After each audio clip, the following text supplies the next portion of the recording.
30 वर्षाचा हिशोब काढायचा आहे म्हणल्यावर तेवढं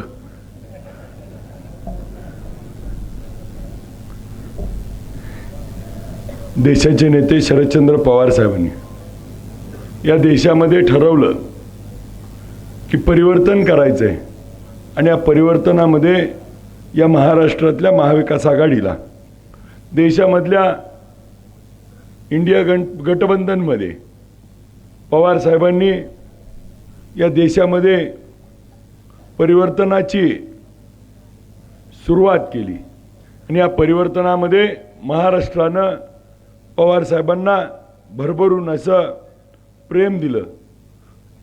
महाराष्ट्रामध्ये 48 पैकी 32 खासदार हे महाविकास आघाडीचे निवडून आले। त्या निवडणुकीमध्ये आपल्याला आठवत असेल पवार साहेब वयाच्या 84 वर्षी त्या ठिकाणी महाराष्ट्र उलटा पालटा करून पिंजून काढत होते। महाराष्ट्राच्या अस्मितेचा विषय होता। या महाराष्ट्रामध्ये मराठी माणूस असलेले बाळासाहेबजी ठाकरे साहेब ज्यांनी उभा केलेली शिवसेना त्या ठिकाणी खोके सरकारनं त्या ठिकाणी फोडली होती।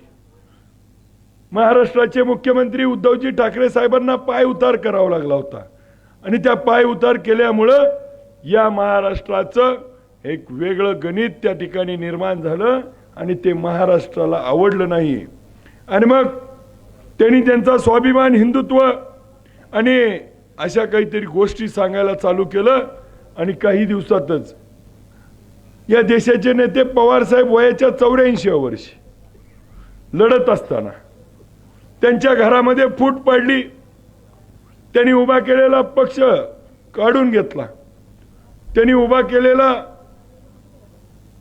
माणसं असतील, आमदार असतील, मंत्री असतील, ही सगळी त्या ठिकाणी धाक दाखवून त्या ठिकाणी पवार साहेबांना सोडून गेली। त्या काळामध्ये पवार साहेबांचा एक किस्सा दिदी आपल्याला आठवत असेल। मी नुकताच प्रवेश केलेला होता आणि काही दिवसातच ही घटना घडली आणि मग त्या दिवशी साहेब पुण्यामध्ये होते।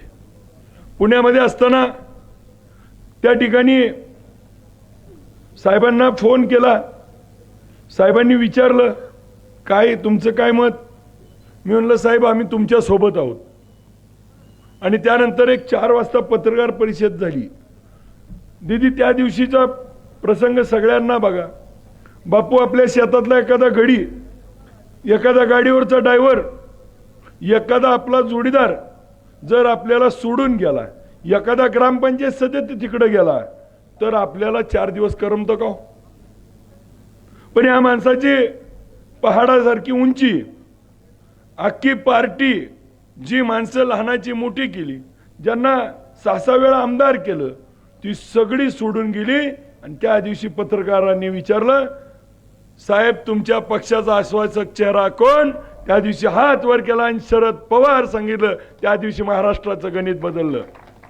त्या पवार साहेबांच्या इच्छाशक्तीला, त्या पवार साहेबांच्या बलाढ्य त्या इच्छाशक्ती पुढे त्या ठिकाणी महाराष्ट्र पुन्हा एकदा साहेबांच्या पाठीशी उभा राहिला।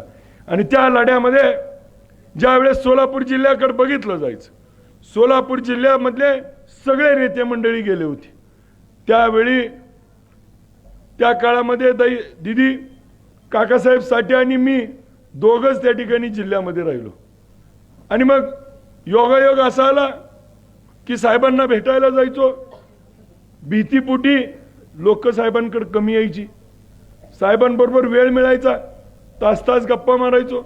साहेबांनी पहिली निवडणूक कधी जिंकली, किती मतं पडली होती, काय झालं, त्या निवडणुकीत भाषणात कसं बोलले, नागपूरवरनं निघाले, आपल्या सभा करत करत कराडला एक दिवशी रात्री 3 वाजता सभा केली, त्याचा किस्सा।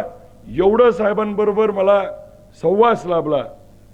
एखाद्या माणसाच्या माझ्यासारख्या आयुष्यामध्ये मला स्वप्न पडायचं की दीदी कधीतरी पवार साहेबाला जवळून बघेन, कधीतरी पवार साहेबांना त्या ठिकाणी फोटो काढेल। पण या काळामध्ये साहेबांबरोबर एकदा दोनदा नाही 5-25 वेळा जेवायला योगाला शेजारी बसून साहेबांबरोबर गाडीत म्हणाल तेवढा प्रवास झाला. कधी हेलिकॉप्टरमध्ये, कधी दिल्लीला जाताना विमानात, कधी साहेबांकडे, असा असंख्य वेळा साहेबांचा सहवास लाभला. आणि त्या हिमालय एवढ्या माणसाची त्या ठिकाणी माझ्यासारख्या सामान्य पोरावरती जी छबी उमटली ती खरी विसरू शकत नव्हतो. आणि मग त्या एक वेगळं नातं त्या प्रसंगामध्ये तयार झालं. आणि त्या प्रसंगामध्ये या जिल्ह्याचं ज्यावेळेस लोकसभेची निवडणूक लागली, या लोकसभेच्या निवडणुकीमध्ये या जिल्ह्यामध्ये पुन्हा एकदा पवार साहेबांचे हात बळकट करायचे असतील तर पवार साहेबांना साथ देण्यासाठी पुन्हा एकदा आपले मोठे दादा पवार साहेबांच्या पाठीशी उभं राहायचं ठरवलं. आणि त्या दिवशी धैर्यशील भैया मोहिते पाटील साहेबांना सांगितलं, काही अडचण आली, काही झालं तर आता आपण पवार साहेबांच्या पाठीशी उभं राहायचं. त्या दिवशी जो मोठ्या दादांनी निर्णय घेतला त्या निर्णयावरती पश्चिम महाराष्ट्रात नव्हे तर पूर्ण महाराष्ट्रामध्ये एक चित्र बदललं की मोहिते पाटील घराणं पुन्हा एकदा पवार साहेबांकडे येतंय. आणि महाराष्ट्रामध्ये एक चांगला मेसेज गेला आणि त्या नॅरेटिव्हमध्ये समोरच्याचा सुपडा साफ झाला आणि पवार साहेबांचे 10 पैकी 8 आले.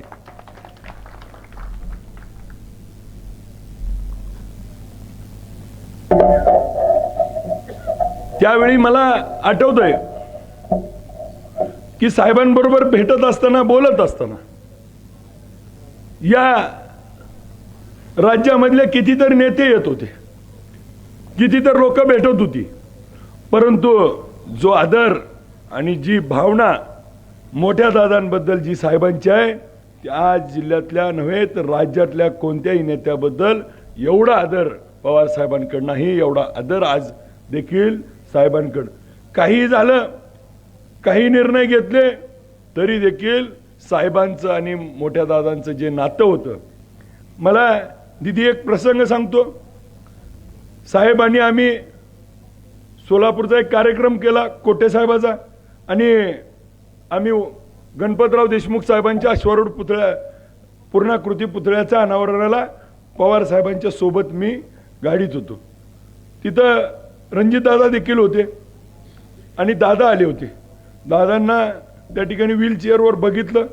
साहेबांनी विचारलं काय झालंय. असं असं बाथरूममध्ये अपघात झालाय. मग साहेब मला म्हणले की रणजितदादांना बोलव. दादांना बोलवलं. दादांना सांगितलं मी दादांना भेटायला घरी येतोय. मी त्या गोष्टीचा साक्षीदार आहे. सांगोल्यातनं दादा पुढे गेले. आम्ही एक ठिकाणी भेटलो आणि तिथून आम्ही शिवरत्नावर पोहोचलो.